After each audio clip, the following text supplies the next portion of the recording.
Right now, emergency workers in the district are bracing for increased calls for help during the storm, and the city is making sure first responders can safely get to residents who are in need. News 4's Jessica Albert shows us how. While many people will be staying indoors during the snowstorm, first responders will be out making sure that people stay safe. And DC's Department of General Services will be making sure that our first responders are able to get to where they're going. How do you guys do that?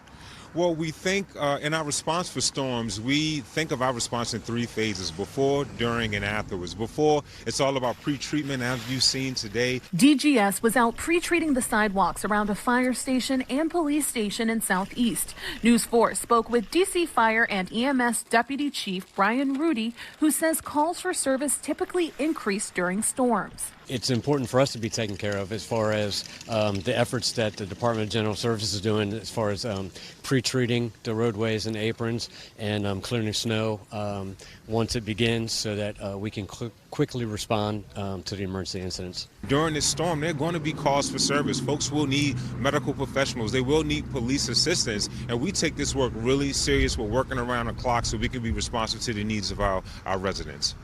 Thank you so much.